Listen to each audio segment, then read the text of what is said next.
Hey everyone, hope you guys are doing well. Welcome back to this channel. This is Talksmart, aka Tiffany, and I'm here today with my planner and journaling system update for Q4. And I haven't done an update of these in a while, like a dedicated video, so I thought I would sit down and sort of like share with you how I'm using all my notebooks and what's working and what is actually currently not working. So let's get started. So these are all the journals that I'm currently using. I have my Filofax pocket rings in the pocket size. I have my morning pages in the plain Hobonichi Techo notebook. And then this one is an actual A6 Hobonichi Techo. And this one is my traveler's notebook, journal, and personal diary. So yeah, so these are all the ones that I'm actually using. And I was actually thinking, okay, so what is working right now and what is not working? So I did a little spread here to sort of cement my thoughts, and I feel like doing something like this really helps. What is really working for me, I feel like, is simplifying my notebooks. Traveler's Company notebooks I've been using for several years now, and I first several years tried to really get used to the Midori paper, and I don't know what happened. Oh, this is not Midori, this is actually Muji notebook, but I finally feel like this type of paper is really good for collages. I have the selfie, I can't remember the name, but it's like the bigger printer, and it prints on like regular photo paper, so it's a bit thick, and this paper is perfect. It's perfect for collages. It really holds it well. I don't find it annoying that it's thicker, and that has been a very much of a problem in the past. When I was using the Stalogy paper, when I was using the Hobonichi paper, I would be obsessed with trying to find a photo paper that is really thin, so it would feel more natural to use with the thin paper, if that makes sense.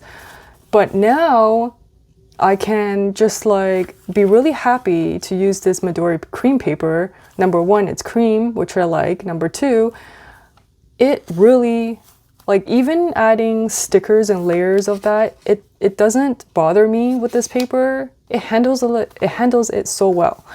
And that's why I think I'm so happy, because I would not be using this type of photo paper in my Hobonichi or my Stalogy or any of those thinner papers. But with this, it's just perfect. So that means I get to use this amazing printer and amazing paper. So it really works out for me. And I think you will be hearing me just really be excited and talk about this new way of memory keeping and just really finding my place in like this, I guess you can say, like vintage style.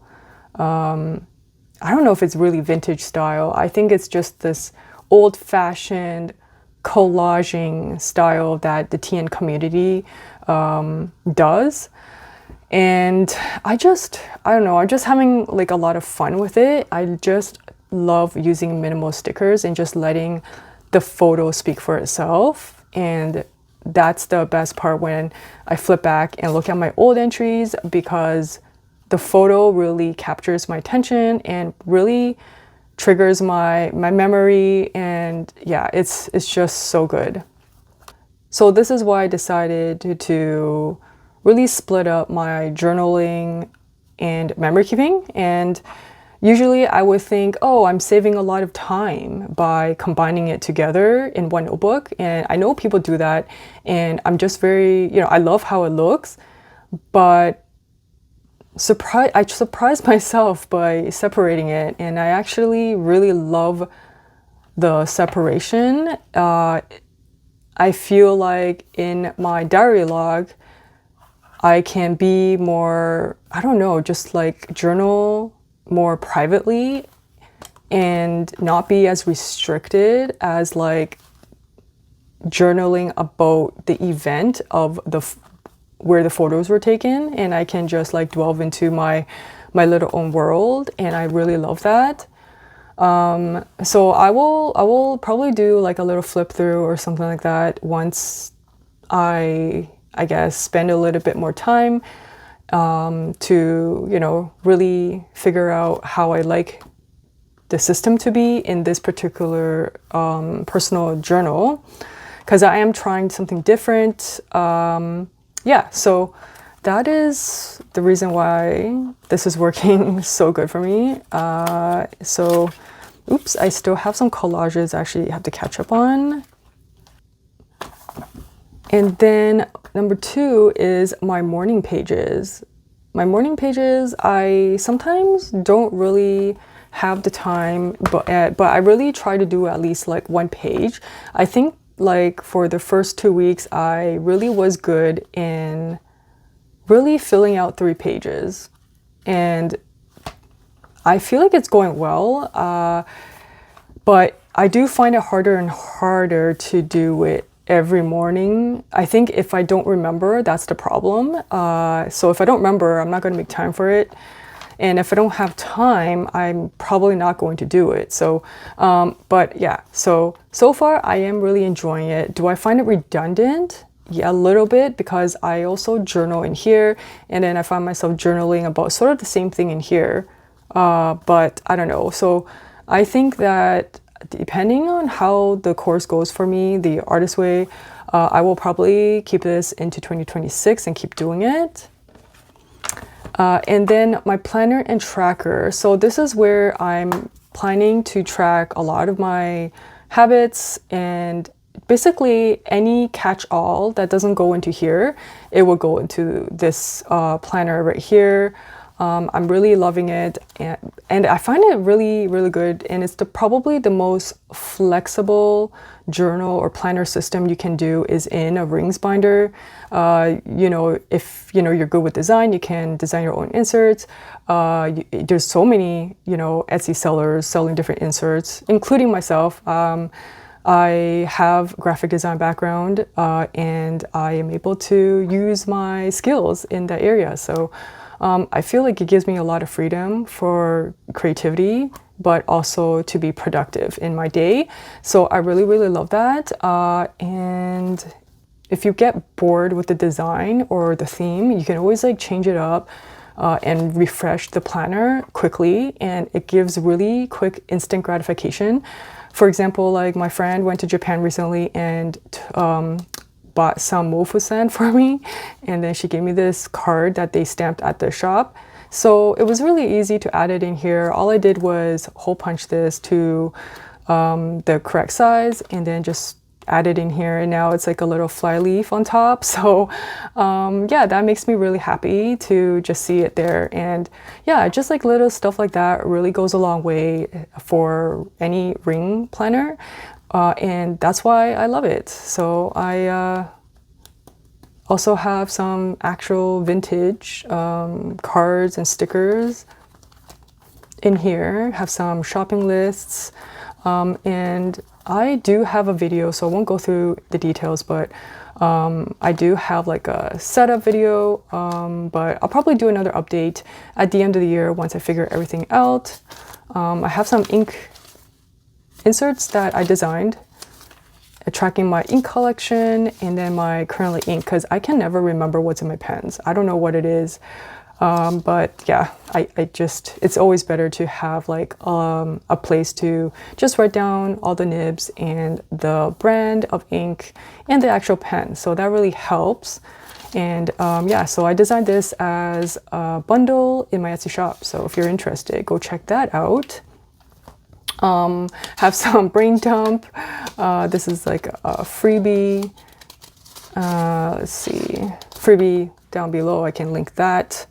But yeah, just really, really, really love it. This is an insert from Sleepy Notes Club. Yeah, and all that stuff. So that is general flip through of this pocket planner. And that's why I love it. And then the last, well, not the last one, but this one is a little, so number 4 is a little redundant. As I said, this is my Techo A6 Hobonichi, and my gosh, I enjoyed journaling in this for the first half of the year and a little bit after my trip, which was mid-year, and then I fell off and I needed something new. I needed to change it up. There really is not a lot of, there's not a lot of room in here, and it's just got really redundant when I found my journaling in the traveler's notebook. It just ended my my affair with this A6 Techo, and it's really sad. But another reason why I fell off of this is because I got so sick after my trip. I lost like pretty much 2 months because I was traveling for a month, and another month I was just really sick. So that really didn't help, and I fell off of it during that time. And yeah, so getting back on it, I'm doing Hobonichi Inktober, and I've really enjoyed it so far, although I am behind. So but I will be catching up, and you know, it's not a race or anything, and so far I'm really enjoying it. So I'm going to keep doing that for October. And this will probably not go with me next year. I want to really simplify my notebooks and really centralize all my journaling and memory keeping in one location, which is like the traveler's notebook. I recently archived I haven't stamped or decorated this, but I have all these inserts from past journals and past years that I have completed. And yeah, so I really like how this looks and how everything is just kept in here, and I can just write the year on it and archive it on my shelf. So that's, you know, what I want to do for next year. I want to, you know, at the end of the year, I want to have like a lot of these inserts and notebooks from Traveler's Notebook and just like combine them into that binder for archiving. So that's why I want to like keep everything centralized in one system. So that's why I won't be using a Hobonichi A6, nor I don't think I'll be using my cousin as well, because that's just redundant as well. And then number 5, I just have my Hobonichi Weeks that I got this year, which is not with me. It's in my other desk. But I made that my violin note-taking practice / notebook tracker for violin specifically. And so that's not going to be done until like the pages are done. So that's coming with me into future years. It's going to be where I note everything violin. So yeah, that's where that is, and that will, yeah, that's going to go with me into 2026. So and then I do have a Hobonichi Weeks for next year, which I'm not sure what I'm going to do. It might be a cooking like journal, or it could be like a YouTube or social media planner. So I'm not sure yet, but yeah, I really am loving the simplification of my system right now. In the last quarter, I think I have a lot more clarity when it comes to, I guess, an ecosystem. And I am really at peace with having my traveler's notebook as my journaling place, and then my pocket rings as everything, you know, everything notes and planning and tracking related. I just really love these two combined together, and I think it really works. Anything outside of it is just going to be a little extra, like the morning pages. But I see myself going into next year just like this, like 1, 2, 3, 4 in my weeks. So I hope, this was a little interesting to sort of share with you my thought processes on my choices and what is working for me. So if you really want to simplify your system for next year, Q4 is the time to do the test, to try it out before you commit for 2026. So I hope this helped. Let me know if I can answer any of your questions, and I will catch you guys next time.